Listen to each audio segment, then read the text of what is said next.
The following is a special presentation of Tony Kurre Radio.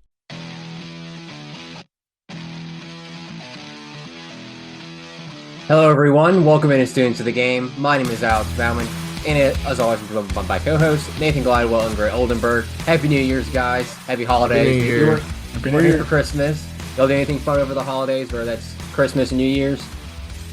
No, just stay home and enjoy time with family. And my fun starts tomorrow. I'm headed out to Las Vegas tomorrow with some friends, but nothing over the holidays. No. Yeah, like Gray said, a lot of time with family. Maybe a little too much time if you underdrift. But found time to play basketball. That's the important thing, of course. Any New Year's resolutions y'all want to share? Man, I don't know the last time I thought about New Year's resolution. Yeah, New Year's resolutions, they'd be lucky to last a week for me. But I've tried a lot of different the very basic things, like cut out soda, or start working out more, or do this, or diet more, or stuff like that, and that's not gonna last, so I don't bother with it anymore. So you're going to be at the January 1st today at the gym with all the other people? Yeah. Sign up for a gym membership you'll never use. Go there once, get motivated, and you wake up the next day and you're sore and you're like, nah, I'm good.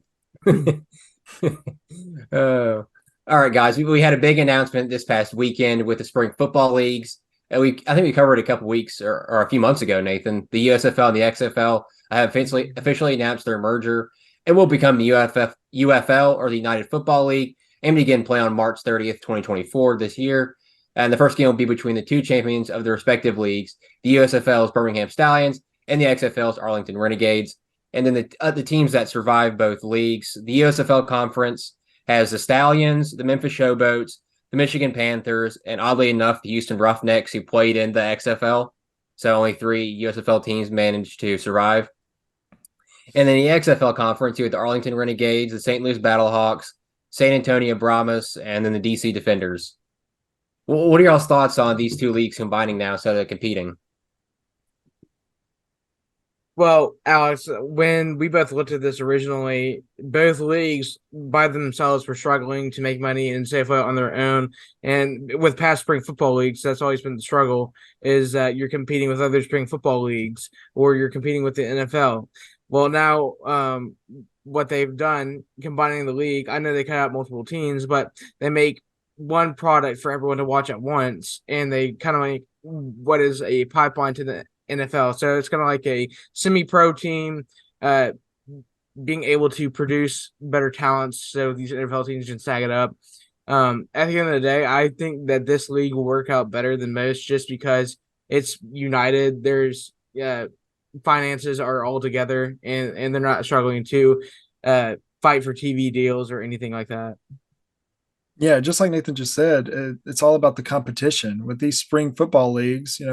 People are going to watch them, but the split, having 2 different leagues to try and follow and try and get into and go to the games, especially some of these cities that don't have NFL teams, like Birmingham in particular, but it's all about that competition. Well, now there's not going to be any competition for the UFL. It's this one league, and it's going to be happening, right as March Madness is over. No NFL, no college football.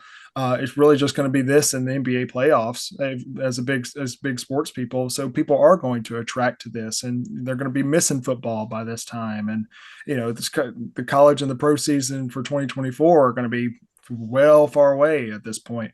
So I think this is going to be good. I think it's going to be fun, and I can't wait to watch it. I think Nathan kind of pointed it out a little bit with the TV deals and all that. The USFL was pretty much owned by Fox, if I'm not mistaken, and then the XFL had a partnership with ESPN. So they're going to be on both stations now, rather than just being on that one particularly. I believe the USFL had some games on Peacock too. So I think that's a big deal, is getting that exposure out there. And then you're getting the backing from guys like The Rock, who are in the XFL, being able to back this entire league now. So I think it was a great thing for everybody, like y'all mentioned. Sad to see some of those teams go, but something had to give to get this league going because you can't have, what would that have been, 16 teams, something like that. Yeah. It's Oh, just too much. It would have not been viable. They would have spent way too much money.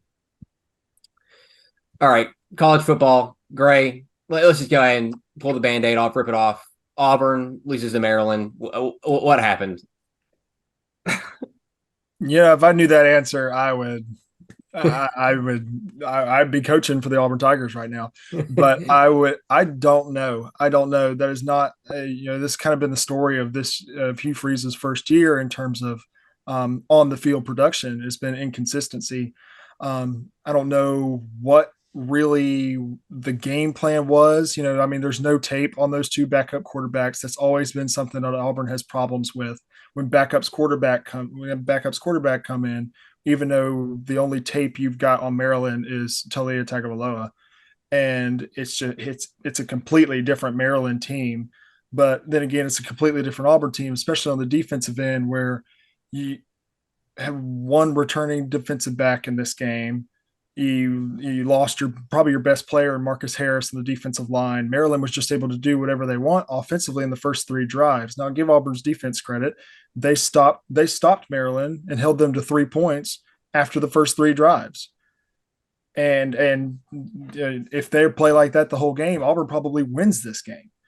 Funny enough, as bad as Auburn's offense played, that's probably how it turns out. But the defense, I think they adjusted well. A lot of young guys on that defense, especially the defensive backfield. It's a learning game. Especially bowl games like this they're not New Year's Six. We're not playing an unbelievable team. Maryland's not an unbelievable team. Maryland's solid. Maryland's not, a ranked opponent or something like that. You use this as a growth and development for the following year. And I think that's kind of what they wanted to do. They kind of wanted to see this defense, especially the defensive backfield, get exposed. And they did. The first three drives, they got exposed over and over and over again. And I'm proud of the way they adjusted. Now, offensively, Tate Thorne. What in the world? All right, so I understand after watching Peyton Thorne against Georgia and Alabama this year, Peyton Thorne's got promise. You think you watch those two games, you say, okay, you get some wide receivers around him. You bring your whole running back class back. You bring a lot of offensive linemen back, and you bring your tight ends back next year. You give Peyton Thorne a full offseason with those guys. Maybe he could be pretty good. Then you watch the New Mexico State games and the Maryland game, and it's like, maybe we should have gone after a portal quarterback. Maybe this is a wide open competition, because Peyton just didn't do anything. It was unbelievable. The pick six that he threw was the worst throw he's made all year. He completely telegraphed it on the out route, even though Rivaldo Fairweather and Jay Fair were standing with nobody within 30 yards of them on that play. It's just an easy pitch and catch, but he decides to throw right to the Maryland defensive back. It's those type of plays that can't happen. And then they pulled the plug on Thorne late in the game. And we tried with Holden Gariner. Gariner seemed to be a little excited. Every throw he was making was high. Every throw. It was just high. And you don't have receivers yet. That can go up and make that play. You do. The two of them are playing an Under Armour All-American game this week that are going to be there next year, in Coleman and Perry Thompson, but you don't have them yet. Camden Brown is not that guy at all. Good old pan hands. And then you bring in, you take Holden out, you bring in this freshman quarterback who I when we signed Hank Brown, I assumed he was a depth piece, a worst case scenario, a guy that's, he's going to be the second or third string for his entire Auburn career. And he came in and lit it up, went 7 of 9 for over 130 yards, and it drove the offense down the field twice. So I don't know what to think about this team offensively. It also was a little weird that we were able to run so well against Alabama and run so well against Georgia, and Maryland just stuffed us every single time at the offensive line. Our offensive line got dominated in this game against Maryland after dominating Alabama 3 weeks prior. I don't understand. It's just inconsistency. the silver lining for Auburn fans, which you need to think about, is this past year was Hugh Freeze's worst roster that he will ever have at Auburn. Talent is coming in. The talent gap was so big between Alabama, between Georgia, Texas A&M, LSU, teams that you're going to play year by year. Gap was so big because of what the Potato Head did from Idaho, not at Auburn. It was so big that Hugh Freeze had the game plan to get that gap up while also spending all of his time recruiting and to try and get this roster talent back up. And look, there's a reason they say Auburn's one of the hardest jobs because of that fact, because your two biggest rivals are probably the best teams in the country. But I think change is coming. I think it's going to be better. I just got to give him time and trust what he's doing and see what happens. Yeah, I'm going to add this piece. What it comes down to for me, Gray, is Auburn's future rides on the fact that they don't have a unbelievable QB coming in. If you stick with Peyton Thorne, I feel like that's the completely wrong decision after watching him this year. I don't feel like he can develop any more than he has. I had the same problems with him when y'all went and got him from Michigan State. I watched him play there, and he kind of has the same struggles, albeit he had a few games where he just played unbelievably out of his mind, and then he returned to his former self. It's going to be about the development of the players, number one, coming in from your recruiting class, and then number two, building on that chemistry. Because if your team does not have any chemistry, then you might as well kiss the season goodbye. Yeah. We've seen multiple teams that have just been thrown together from the portal. Same thing happens in college basketball. I say it all the time. If you just throw teams together and they don't have a chemistry, they're going to fall apart. So I think those two things are the most important for Auburn, especially next season and going forward. But you got to find a quarterback. And I feel like you just had DJ Uyunglele. He just transferred to Florida State. I feel like that was a talented QB that Auburn should have went after. And I'm sure there's going to be some other guys available. But it has to be done this offseason. If not, then that season's going to be in jeopardy. Yeah, KJ Jefferson is committed to UCF, and then Cam Ward declared for the draft, so that portal is drying up real quick. I don't think Peyton Thorne's going to enter for Auburn either. I mean, he had Keon Coleman and Jaden Reed up at Michigan State and did nothing with that. I mean, he had that one good year, right, with Kenneth Walker under Mel Tucker. We discussed that already. Yeah, so I really don't, like Nathan said, I think Peyton Thorne's going to be the answer, regardless of what the coaching staff brings in, because he's proven, even with great receivers, he can't get it done. Even in the Big Ten when it's rather weak, and the SEC next year, it's going to be pretty difficult, especially with Auburn's schedule. Great. I don't know if you saw the news or not, but Auburn hired Charles Kelly, the former Alabama assistant, Colorado defensive coordinator, to come in and I believe be the co-defensive coordinator and secondary coach. Mm-hmm. So any thoughts on Hugh Freeze making that hire? Big time. That's huge. That's pure recruiting right there. Charles Kelly is one of, if not the best recruiters at the defensive back position in college football. Former Auburn player, so he knows Auburn, and these former Auburn players seem to do pretty well recruiting for Auburn. You talk about Trevon Reed, Marcus Davis, Cadillac Williams, even Travis Williams when he was at Auburn. I know he's at Arkansas as the defensive coordinator right now after he followed Gus to UCF, but I think it's a big hire. Wesley McGriff had some, I believe he had some off the field things to take care of, family issues during bowl practice, and then was poached by Texas A&M. So he stepped away before the bowl practice, and I know that hurt the defensive backfield, especially with it being, all of our defensive backs declaring for the draft and opting out of the bowl game. I think this hire is very, very good. I mean, you just look at the recruit list that Charles Kelly has made at his time at Louisville, at his time at Alabama, at his time at Colorado. It's impressive, and it's a very, very good hire for Hugh Freeze. Nathan, you're shaking your head. Not a Charles Kelly fan? Yeah, after what he did at Bama, that was probably some of the worst years of our defensive backs being the softest players out on the field, and I had enough of him. And honestly, he didn't impress me at Colorado, but I guess one man's trash is another man's treasure. Maybe we'll see. But if Gray says it's a great hire, then I'll agree with him.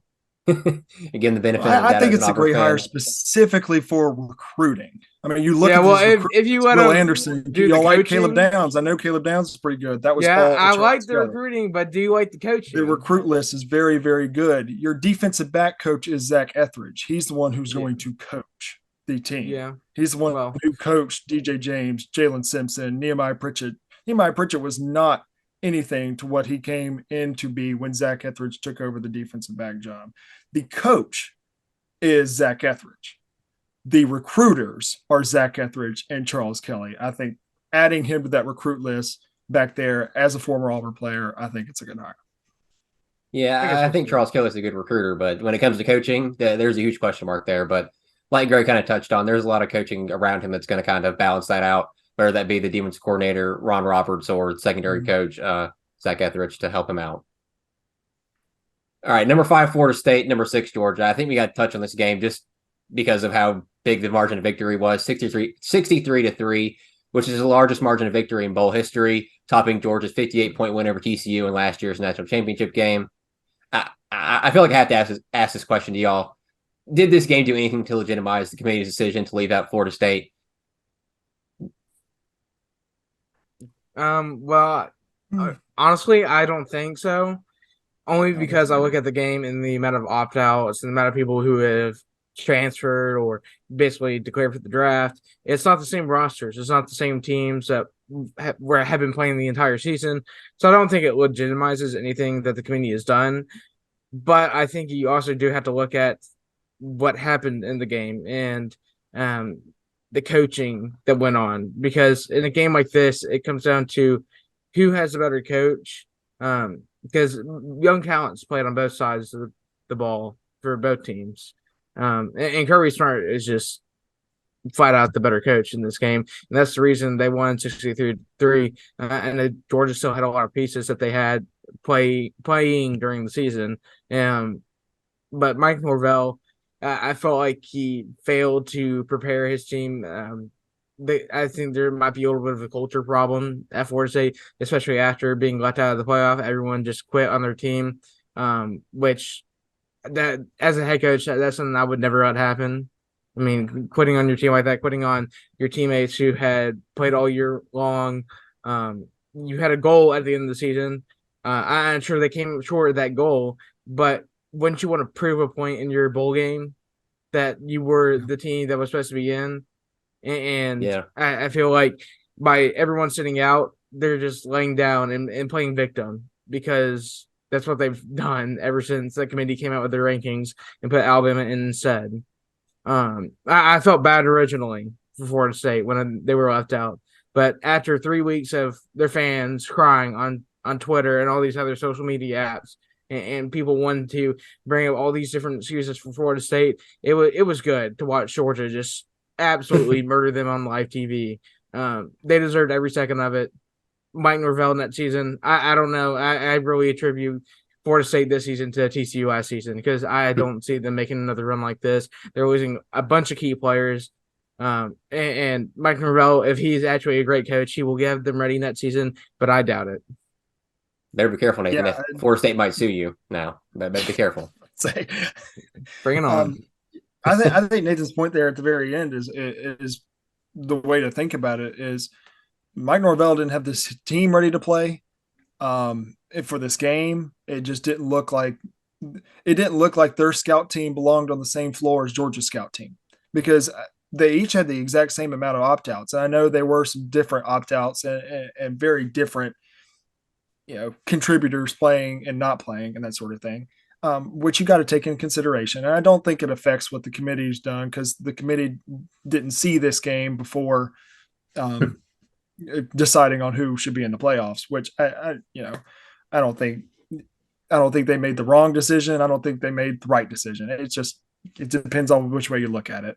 But the point that Nathan just made there at the end of next year, this is like Mike Norvell has had 3 or 4 years now. He started his first year, they lost to Jacksonville State at home. And to think about, he almost had Florida State in the playoffs this year.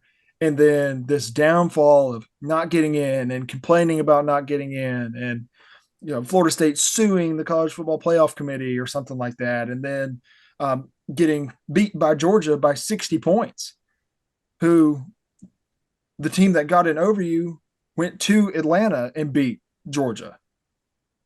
It's a bad look. You're losing a lot of pieces. I know right before we started recording, the DJ Uiagalelei, or however you say his name, committed there. That's their starting quarterback. It's going to be huge for Mike Norvell to get this team ready for next season, and it's going to be the tall tale right there. Yeah, I kind of compare this game to what happened with Alabama and Kansas State last year, where Alabama got left out of the college football playoff in favor of somebody like TCU, and it could have been easy for Bryce Young and Will Anderson to say, you know what, let me just go ahead and wait for the NFL draft and not play in this game. But they did, and they went out and they beat Kansas State pretty good. And they were like, then they saw the Georgia TCU game in the championship, and were like, we played Georgia a little bit closer than that. We would have at least. So, and then you see Florida State here. It's like the same thing with Alabama last year, but Florida State's players decide, you know what, we're good. We don't want to play. And then they got walloped by Georgia, and then the argument kind of dies down, regardless of what you think about the players sitting out and everything. But still, when you don't have backups that can come in and somewhat can compete and even score a touchdown, there's maybe some issues there with Florida State. Nathan, I know you saw this comment and you about had a come apart. During media availability ahead of the Rose Bowl, Alabama quarterback Jalen Milroe revealed to reporters that former Crimson Tide offense coordinator Bill O'Brien told him that he should not play quarterback. I'll give you the floor, Nathan, because I know you're a huge Bill O'Brien fan, president of the fan club and all that. So I'll let you go ahead. I mean, talk about one of the worst offensive coordinators I have ever seen at the University of Alabama. He has been gone from the university for months. He is with the Patriots, yet he still is trying to ruin everything. He almost ruined our season this year. He wasted Bryce Young, Jameer Gibbs, all our talented offensive pieces last year. I mean, that team should have won a national championship, but no, we had to deal with Bill O'Brien and Pete Golding for a whole 2 seasons.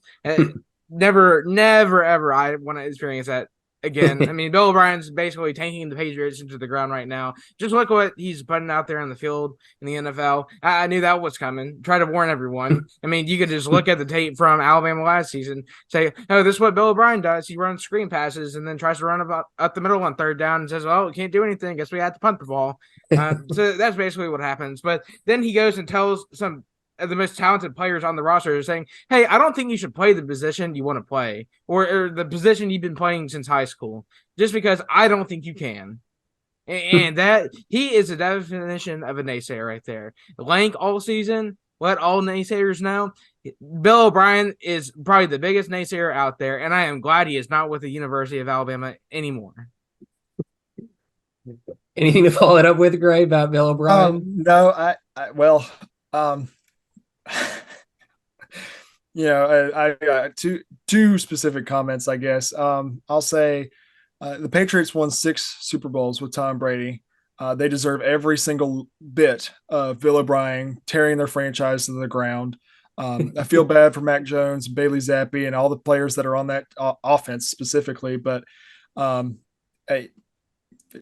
tear the Patriots into the ground.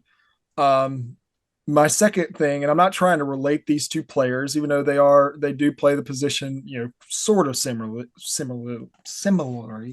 I would say that this quote in what Jalen Milroe, revealed and told what Bill O'Brien told him sounds a lot like what a lot of the scouts said about Lamar Jackson coming into the draft. Sounds a lot like that. He should probably go to running back or maybe even like a flex receiver or something like that. Like, he's an incredible athlete, but he probably won't play quarterback at the next level. Lamar Jackson's about to lead his team to a Super Bowl. He's already won an MVP. He's going to win another MVP, and he's going to win the Super Bowl because that Ravens team is incredible and led by Lamar Jackson. So it just shows you that these guys, especially Bill O'Brien, don't know what they're talking about when it comes to scouting or anything like that. And I know Nathan could speak on, he doesn't know anything about play calling either. He might not know anything about football. You see what he did to the Texans. You saw what he did to the Texans. Then Alabama hired him. I thought that was hilarious as an Auburn fan. And then he almost tore Alabama to the ground, wasted, just like Nathan said, wasted Bryce Young, Jahmyr Gibbs, Jamison Williams, all those guys, completely wasted them. And then he's tearing the Patriots into the ground. Why does this guy still have a job? I don't understand. I mean, if Jalen Milroe is not a quarterback to Bill O'Brien, I feel really bad for Patriots fans. I really do, man. Because Well, I mean, if just he look at thinks their Bailey, quarterback problem, Alex. I mean, if he thinks Bailey Zappi's more of a quarterback than Jalen Milroe, then I don't know. He must be drinking or something, because that is some wildness right there. The goofy juice. Something. I know Jalen Milroe had a rough start to the year, but to not let him develop and not let him play the position he's naturally supposed to be playing, I mean, a dude needs to, like Gray said, find something else, find a new line of work, and obviously not in the scouting department, because that is not even his forte. And last thing for college football before we get into college basketball, guys, is per NFL insider Adam Schefter, Michigan head football coach Jim Harbaugh has hired football agent Don Yee to represent him. Yee has deep NFL ties, represents Tom Brady and Sean Payton. Is Harbaugh going to leave for the NFL after the season, regardless of what happens in the CFP? I think it depends on what situation opens up in the NFL. Well, you got the Chargers. Yeah. If it's the Chargers, then yes, I would. If I was Harbaugh, get out of Michigan while you can. Not saying Michigan's a bad situation. I'm saying that you're in a bad situation for Michigan. But then you look at who is Michigan going to hire, and we're already seeing a lot of things about like Brian Kelly leaving LSU after the season that he had this year, with a Heisman Trophy winning quarterback, and going back into the Big Ten. I know Notre Dame wasn't in the Big Ten, but they're basically in the Big Ten. I think it would be funny. I could easily see Harbaugh going back to the NFL, though. That's where he was made. That's what he's for. That's what his coaching style is for. That's what his offense is for, that he runs. So I could easily see it, and I could see it working in the NFL as much as it's worked for Michigan. I could see it working for the NFL, or in the NFL at a specific spot. It really does depend on what opens up. I think the Chargers would be a decent. I don't know. This is something I've been back and forth on all season long. I think what it will come down to is if Jim Harbaugh can win a national championship this season. Is if he doesn't, I think he's gone. I think it's a make or break deal. But you look at what all he's been through at Michigan this season. You talk about the number of times he's been suspended, six times to be exact. I mean, that's a crazy number, and that's twice in one season for 6 games. You look at the whole situation like Connor Stallions, this whole sign stealing, hacking film, and all of that. That leaves a reputation that tarnishes reputations for universities. So like look at Michigan's reputation now. Everyone thinks they're a bunch of cheaters. Jim Harbaugh has consistently said that he knew nothing about it. He has to know something about it. I don't know if this was planned. I don't know if this was anyway. Going away from that, it's going to come down to January 8th. If he can get his team there, and if he can win a national championship, because if he doesn't, I think he is looking for the Nets flight to Los Angeles or wherever he wants to go and coach. Because I'm sure any NFL team would want to go after him. He's had a decent resume for some time now, and just look what his brother does. I mean, best team in the NFL. So if he's even half as good of a coach as his brother, he will do good in the NFL again. All right, let me ask this hypothetical here, guys. So, Gray, if the Carolina Panthers were to hire Jim Harbaugh, how happy would you be? And then, Nathan, I know Dennis Allen's still with the New Orleans Saints, but if they don't make the playoffs, which is highly unlikely right now because the Buccaneers win and they're in, and they play the Panthers, so that's pretty much a almost foregone conclusion there. If Dennis Allen gets fired, would you be okay with Jim Harbaugh as the head coach down in New Orleans? Yes. Nathan? Absolutely. I don't like Jim Harbaugh. I'm sorry. It's not my... We had Frank Reich this year, so yeah. Yeah, sure. And I've dealt with Dennis Allen, and he makes me want to call my eyes out every Sunday, but I don't know if I'm going to stoop to the level of Jim Harbaugh. I'm sorry. We can go find some other head coach somewhere else. I'm good. Well, that's two different vast answers there, but I guess we're on two different ends of the spectrum with the Saints and That's Panthers. very true. Yeah, y'all are The about to Panthers. y'all can be in the playoffs. I don't even know what the playoffs is. No, Gray, we are in so much pain right now. We can't decide what we're doing. We had to win when we're not supposed to win and lose when we're not supposed to. So we're just a very bipolar team with The a Saints Giving the Bears the bad number cap one pick. issue. Terrible. Worst I've ever seen. I'm not going to talk about Saints football I right mean, now. the Saints have been a quarterback away since Drew Brees retired. So Yeah, and we went Yeah. after Derek Carr, Alex. What does that tell you? And then we went and said, "Oh, here's your $115 million contract for 4 years. We're just gonna, break our bank that we already don't have money in." I'm good. I don't want to talk about this. all right, let's get on to something that makes Nathan even more riled up. Some college basketball, starting with the Alabama Crimson Tide. Starting out the season 8-5 as we head into SEC play this weekend, and they're going to be playing Vanderbilt on Saturday. Nathan, we weren't really here for the Arizona aftermath, and that was a pretty big explosion from me and you after watching that game. So, what are your thoughts on the Crimson Tide this season? And then, if you want to touch on that Arizona game as well. At the end of the day, they're competitors. They have already went through a lot of adversity. You look at the non-conference schedule they've had to play through. We already touched on Purdue that game a little bit, but I feel like every single quad one team they have played this season, it felt like it was on the road, and the officiating standpoint wasn't great. But we also struggled to shoot. We struggled to create offense. And then the biggest thing, we couldn't stop fouling. And I don't know if that's an officiating problem or if it's just us playing too physical. Because what I have seen, especially in the game versus Arizona, we were matching the amount of physicality they were producing. And then in the first half, the refs were letting it play.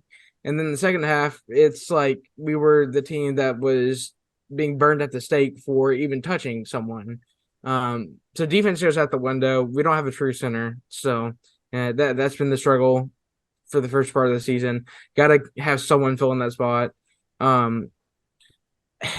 We can shoot the ball. It has been shown. It has been shown that we can shoot the ball.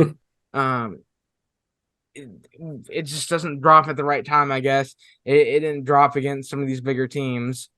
And that's the reason why we lost a lot of them. I think that if we went back and played those games, say we played like Arizona 10 different times, I think we can win a good 4 to 5 of those, just because in those games we shoot the ball better.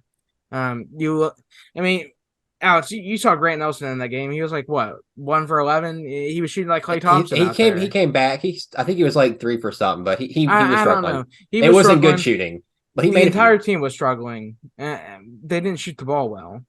But you look at these past 2 games, I know they're against lesser opponents, Eastern Kentucky, and that was the blowout. We shot the ball very, very good. I think that was like 50% 3-point shooting. So that started to click, and then we played Liberty on Saturday. Got the win 101-56. I like the way we were shooting the ball in both those games. I like the way that we were moving the ball around. The ball didn't get stuck in Mark Sears' hands, and we didn't ask him to ISO or do anything like that. We actually had a competent offense where everyone was swinging the ball and setting screens and rolling to the basket, and it just felt a lot better. And then you look at the defensive end, and besides the beginning of the first half, I think they played pretty lights out defense, created a lot of turnovers, forced Liberty's guards into bad decisions, and really just controlled the rim. And that is what we need to do from here on out, especially going to SEC play. At the end of the day, I think the Saints fine. They have a lot of talent. They are younger. They're a little bit more inexperienced outside of a guy like Mark Sears and Aaron Estrada. Team's fairly young. So I think it's just going to be a matter of clicking down the stretch, and I think they'll be fine. It's definitely, I don't think we'll be the same team as last year. You don't have Brandon Miller on your team. You don't have any more close to the amount of talent as you did. But you know what? Play through this year, you got a very, very good recruiting class for next year already set up. Yeah, I think the biggest pros and cons with Alabama are the pros are when they do shoot and when they shoot the ball well, they get to 100 and you're going to beat a lot of teams scoring 100 points. I know it's going to be more difficult when you get into the SEC play and get into where you're playing 2 games a week, relative to 1 game a week. Just fatigue wise and stamina wise. But when they shoot the ball well. But they do live and die by that 3. That Arizona game specifically, if Alabama makes the threes that they made in the Liberty game, or even the Eastern Kentucky game, or something like that, or games that they played early in the year, they blow Arizona out in that game, regardless of the officials or anything. So I think that's the biggest thing with Alabama, and also the fact that Alabama doesn't have a true center. I think that is going to hurt. I think somebody's got to step up at that position, whether it be Pringle, whether it be Grant Nelson, whoever steps up at that position. Waggy's been playing. They've got to step up and start playing, because there's some really good centers in the SEC, or even not just centers, just big man in the SEC that Alabama's going to have to guard in the post, in the lane, the high post. That I don't think they have a guy for that right now. But obviously, early in the year, this team is battle tested extremely. This team's going to come into the SEC play ready to play. I think Alabama is a bit frustrating for me this year. I think Nate Oates has done a great thing reviving that program, recruiting wise. But when it comes to coaching, there's a lot of question marks for me with Nate Oates. I think he does a great job, like I said, recruiting, but it gets into these close games and it just feels like he can't game plan correctly. Arizona, I mean, every game this season as we've lost a close game. Look in the past few years, he's won some few big games here and there. When he gets to the tournament and he gets in some issues here and there. And it's just this thing where, like you said, Gray, Alabama lives and dies by the 3-pointer. And while that's great when you have somebody like Steph Curry, Klay Thompson, and Kevin Durant when you're the Golden State Warriors, Alabama doesn't have those guys. Mark Sears, I think, is great. Grant Nelson is not going to be shooting lights out. I don't know why he continues to try to. I don't know why Nate Oates continues to try to run this offense where he has shooting big men. When the grand scheme of things, he doesn't. I don't think he's had a great shooting big men. I don't know. Klang was okay. Alex Reese was okay. But outside of that, I mean, it's just like he continues to run this offense like he's the Golden State Warriors. He's Steve Kerr. And he doesn't have the talent like he's Steve Kerr. And he needs to realize that, hey, we can take these mid-ranges to get ourselves back in the game, get comfortable, see these shots fall. And we can do something other than lobs under the basket. We can do some high-low action, stuff like that. It's just the lack of creativity on the offensive end is a struggle for me with Nate Oates, and I think it needs to change because when you play teams in the SEC and you can't make 3-pointers, you're going to have to find something else to do because when you play somebody like Kentucky, they're going to get up into you and guard you. Auburn's going to get up to you and guard you. Gray, you can attest to that. There's a lot of other teams that are going to be really defensive. They're going to be, like Arizona, very physical, and you're going to have to battle. And I think Alabama, like you said, Gray, is battle-tested. And even though they didn't win a lot of those games, or much, I think they won, like the biggest game they won was the Oregon game, but I think they have a lot of talent. I think they can do it, but Nate Oates has got to adapt to his coaching. He can't just continue to huck up 3-pointers and pray they go in and shoot 43-pointers like they did against Arizona when they're down. It's got to change. All right, Gray, the Auburn Tigers. Well, what are your thoughts on them heading into SEC play with them playing Penn this week and then as a tune-up game and then Arkansas on Saturday? Yeah, Auburn. I think Auburn's a different scenario. I think they're battle tested as well, but they're battle tested against really, really good mid majors. They obviously Alabama has the best non-conference schedule, or the hardest non-conference schedule. One of the hardest ones I've ever seen. I mean, it relates to like non-conference schedules that Kentucky used to play in the day because they would just bull through the SEC. So they would need some quad one wins on their schedule in the non-conference back in the early 2000s or late 2000s, early 2010s. But this Auburn team's battle tested in the mid-major way, and they've played some really good games. I think the biggest thing for this Auburn team is after the Appalachian State loss, it just looked like the offense had fallen off from what we had saw from the first few games. And then that completely changed against Indiana and has changed ever since, especially with the rise of Jalen Williams. Jalen Williams, the first few games wasn't what the Jalen Williams that we thought we were going to get, or what the Jalen Williams that we saw last season when he averaged 16 and 8. Well, all of a sudden, since that Indiana game where Jalen Williams went for 24 points, had 8 assists, 7 rebounds, 4 steals, something like that, he's been unbelievable every single game, even if he's not scoring the most points, because all of a sudden, one game, Aiden Holloway will go for 24, or Janai Broome will go for 24. This team is unbelievably balanced and very, very deep. You look at the top 15 or top 20 scorers in terms of points per game in the SEC. There's not one single Auburn player on there, but they've got a top 15 ranked offense in the country because of how balanced and how deep they are. And it shows, and it starts with Jalen Williams and Janai Broome in the front court. It really does, especially with Aiden Holloway being a freshman. He's going to have freshman moments. Trey Donaldson's really turned it up. I think he's been way better than I thought he was, or way better than I thought we were going to get out of him. But the emergence of those two guys in the front court and then the bench depth. I mean, you talk about guys like coming off the bench, like Dylan Cardwell. That guy would start for most of the SEC teams. He really would. As a senior, he would. He's an unbelievable defensive guy. KD Johnson coming off the bench is a spark plug. It's either going to be really, really good from KD or really, really bad. Chad Baker-Mazara has been incredible. He's much better than I thought he was going to be, even on the defensive end. Denver Jones starts getting his feet under him.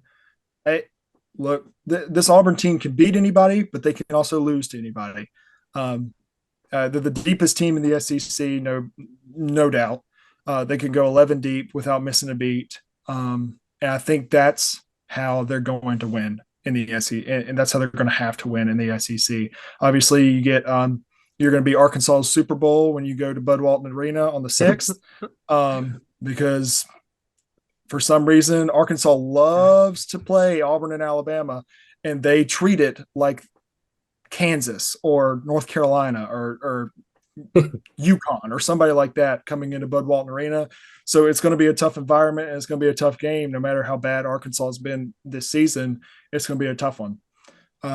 And that is one way to open up. You get one more tune-up game tomorrow against Penn. Again, a good Penn team, a Penn team that's projected to win their conference and be very, very good this year. Already had some good wins. They went up and beat Villanova at Villanova this year. So that's a good team coming into Neville Arena. And then you get going in the SEC play. I'm excited. I think this team's got extreme potential, but we'll just have to see.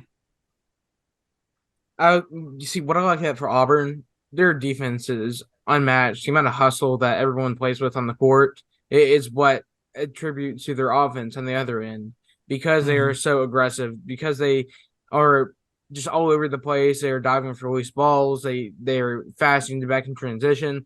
They're just creating so much offense by playing so much defense. And this was same thing that I saw last year. This is what Bruce Pearl does. This is how he coaches his guys up. It starts on the defensive end of the court.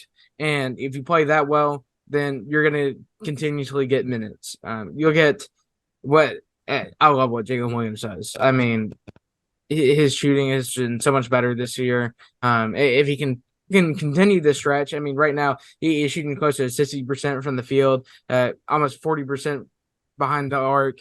I mean, he's shooting fairly good. And the rest of the team, I know, outside of Janai Broome, I feel like he's had a little bit of the struggles early on. We've talked about that. But the rest of the team shot the ball pretty well, and you can't ask a lot more from them. But when you're going into SEC play, like you said, Gray, I hate Arkansas. We both hate Arkansas. I hate Arkansas fans. I'm not going to get started on that. But you look at the SEC. I know. You look at the SEC schedule as a whole, and the teams you're going to have to play, very offensive-minded teams. I think you look at Kentucky and what they've done. Of course, Alabama and what they like to do in the offensive end of the court. Arkansas has a little bit more of an offense now. They didn't when they first started playing this season.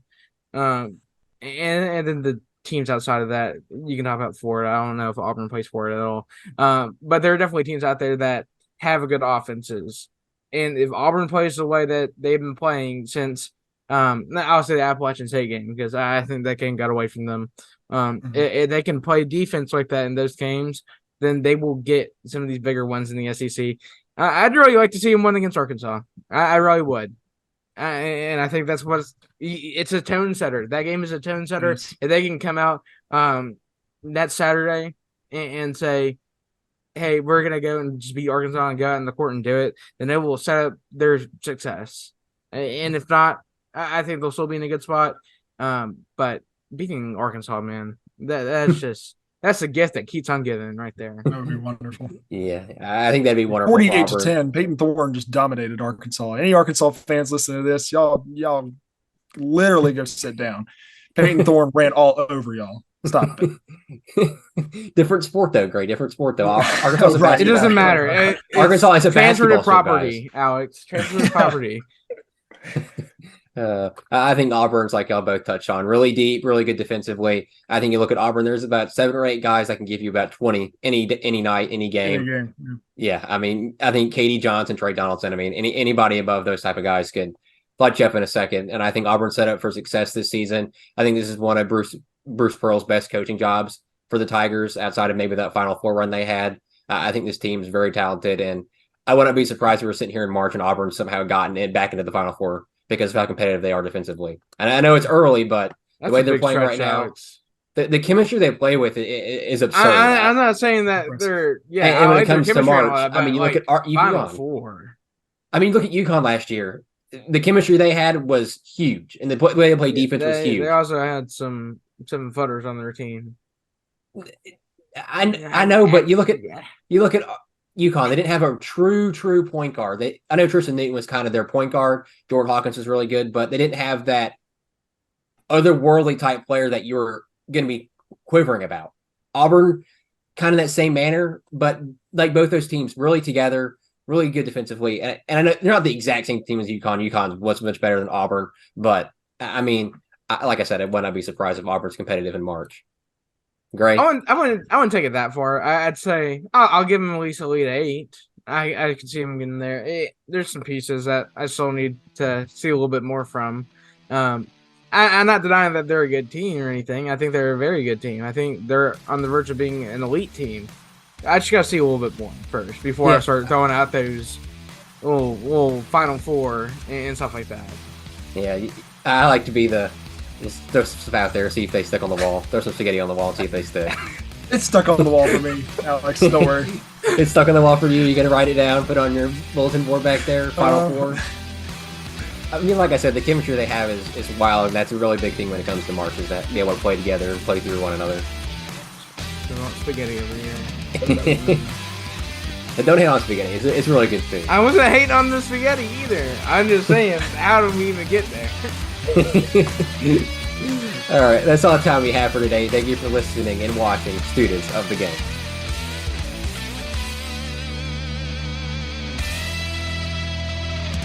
This has been a special presentation of Tony Kurre Radio.